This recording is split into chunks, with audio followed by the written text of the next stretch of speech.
Hi, welcome.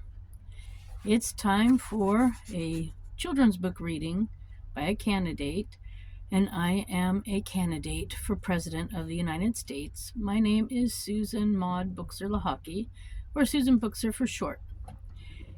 Welcome. I'm here to read another chapter out of What is the Supreme Court? Out of this book. And the next chapter is chapter 5, called Separate but Equal. So before I get started on that, it's cold, so I can't put this over my sweater, but I did find it recently and put it on now. And I'm sorry I'm getting a late start to this video because I also couldn't find the book, because I've been changing countries back and forth. And right now I'm in the U.S., and so I'm reading this to you from the U.S., but I couldn't find the book. So anyway, I found it.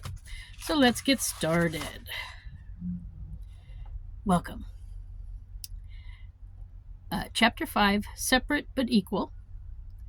The Civil War ended slavery, and for a short while in the South, Black people were able to make better lives for themselves. Hiram Revels and Blanche Bruce, two Black men, became picture of them U.S. senators. Bruce had been born into slavery. This period of American history is called Reconstruction. To reconstruct something means to rebuild or put it back together. Sadly, this time of hope did not last long. Only from 1865 to 1877,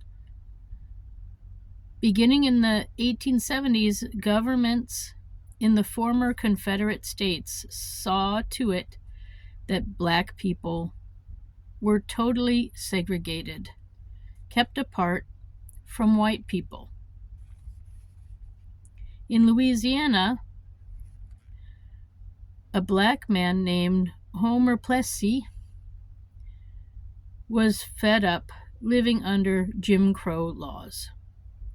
He took a seat in a train car for white people, but was soon told to move to the blacks-only car.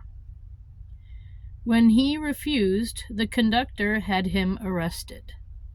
Plessy's case went all the way to the Supreme Court.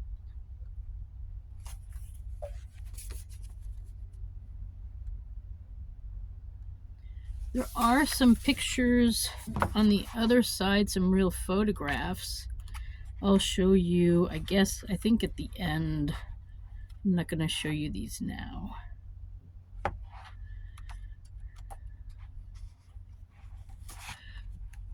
So, in 1896, the court upheld the Jim Crow laws.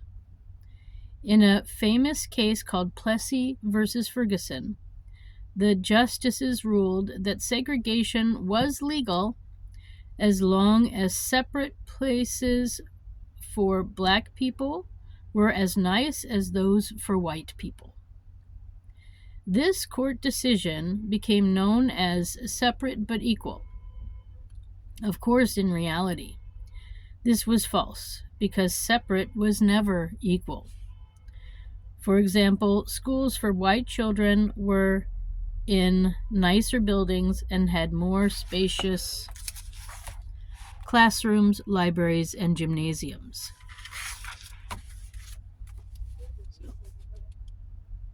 There we go. Him being arrested. Teachers in all Black schools had to buy their own supplies and use tattered, often out-of-date textbooks. The inequality of white and Black schools was the issue. Decades later, that would bring Thurgood Marshall and the Brown family to the court in Washington, D.C. as As for Homer Plessy, he ended up paying a $25 fine for breaking the law.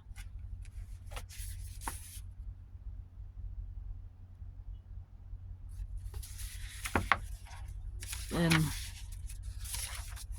there's a small thing here about Jim Crow laws. Laws known as Jim Crow laws made it illegal for black people to eat in the same restaurants as white people or stay in the same hotels as them. Black people had to sit in the back of the public buses and drink from water fountains that said colored.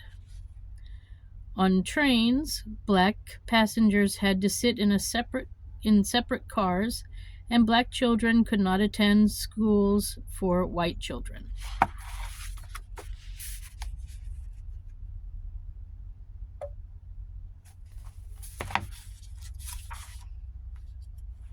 And that's the end of chapter 5.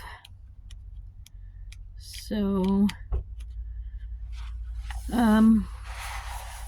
yeah, that's an important one. Separate but equal.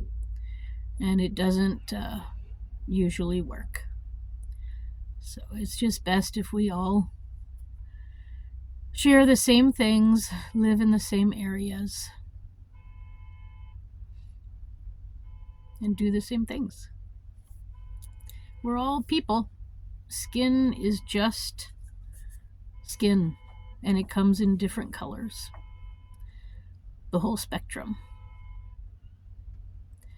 So there's just one race, and that's the human race. So we're just all equal. We're all citizens. We're all equal. Okay, so that's my reading for today from a children's book. Thank you for stopping by. If you want to find out more about me and what I'm doing as far as being a candidate for president, go to my website. It's susan4usa.com. That's Susan, the number 4, usa.com.